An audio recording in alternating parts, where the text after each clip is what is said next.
In reality, calling the GPU an Islamic event is like taking a can of beer and calling it Zamzam. It will never become Zamzam water. It will never become lawful. Never fit in the category of halal. Rather, the GPU, just like the beer in the can, is completely haram. We find it's a venue which promotes free mixing between male and female. La hawla wa la quwwata illa billah.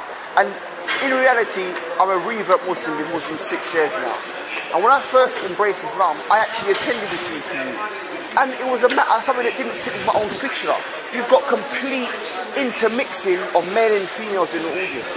You have these so-called nasheed artists on the stage with sisters and brothers standing up and cheering and clapping, etc., etc., etc. That was back then, probably about 4 years ago. Now, they've introduced even more evil matters. It's not good enough for them to have the brothers and sisters in a venue with an unlawful scenario of free mixing. They have put more together now and called something called speed nikah. Is not the Messenger Muhammad sallallahu alaihi wasallam said, my ummah will follow the people of the book, handspan by handspan. If one of them went into a religious home, France what more do the same thing. So the kuffar got speed dating, so they say, okay, we have speed nikah. La hawla wa la quwwata illa billah. So we put Muslims in a venue, and we make them have 5-minute interviews. Is this allowed Islamically? Just to put the word nikah makes it allowed. Where is the mahram? Where is the wali? Where's the protector, the male protector for the sister's own honor? Where is the reference for the brother? This man could be womanizer. And you find you got channels such called Islam channel. We call them Islam channel. And through the ignorance of the ummah, they will go to sources like the Islam channel and say, oh, Islam channel said it's okay, it's okay. Islam channel promotes GPU, it must be okay. She got an innocent sister, she covers, she prays, she fasts, she may even wear niqab. But because she's taking the Islam channel as reference point, she comes along to the GPU. But with her innocence, because Islam channel, Islam channel, has endorsed the GPU, he says it must be okay to do speed nikah. And she sits there with a male who's have no reference for his own character, no reference for his own deen, sits there, he's womanizer, exchanges details with her. With her own innocent mind, she ends up being violated. Who's going to get the honour of the sister back?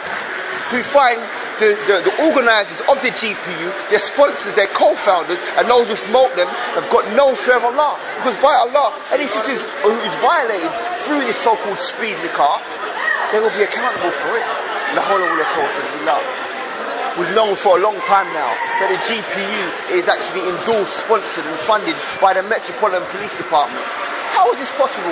You've got Islamic event sponsored by or promoted or supported by the enemies to Islam. So today they come, stand on stage and talk to Muslims, and then tomorrow they kick off the Muslims' doors and violate the honour of Muslim sister. I know incidents where the Metropolitan Police Department have gone into a Muslim's house, sister who wears niqab, and dragged her out of her house in her nightclothes. But then they're going to come and stand in front of the Muslims and they're friends of Muslims.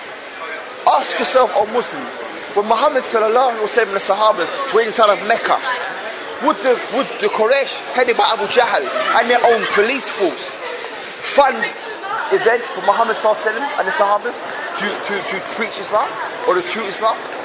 Never the case.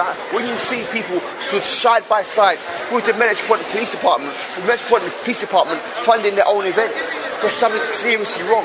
If you become devoid from the divine text, they're not indeed following the way of the message of Muhammad sallallahu alaihi wasallam. Which brings us to the next point.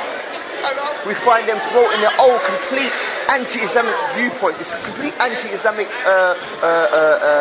concepts of interfaith. Without even to go too deep into interfaith, is to respect all religions.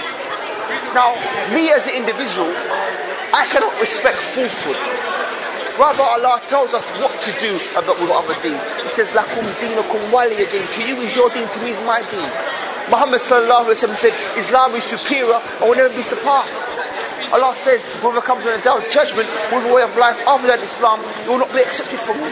So interfaith, never ever a concept in Islam. Rather, Allah says inside the Quran chapter 9, 33, after A'udhu billahi minash shaitanir rajeem, says, هو الذي أرسل رسوله بالهدى والدين الحق يظهره على دين كله ولو كره المشركون. He says it is he who sent the message of Muhammad sallallahu alaihi wasallam with the deen of Islam in order for it to what? Coexist? Interfaith, respect each other? No. In order for it to dominate over all other ways of life, even if the kuffar hate. That's the reality of it. So interfaith is never a concept that can be found in Islam. We find them using the platform of interfaith to call, you have all of the MPs coming out, all different parties coming out to try and get the easy Muslim vote. La hawla wa la quwwata illa billah. The easy Muslim vote. You've got 100,000 Muslims in the country here. Let me pass my concept. Let me get on the stage and say Assalamu alaikum. As that fool, what's his name? George, what is his name? Mr. Kaffir from the Freedom Party or the Socialist Party. Easy Muslim vote. George Galloway, the fool that he is. Get the easy Muslim vote. So they're going to use it as a stage to vote kufr concept. Call Muslims to vote. Call Muslims to give the rights of Allah, the right of legislation, to man. That's what voting is.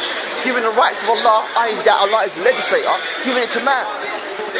If you were to say that man was the creator, no Muslim would accept this.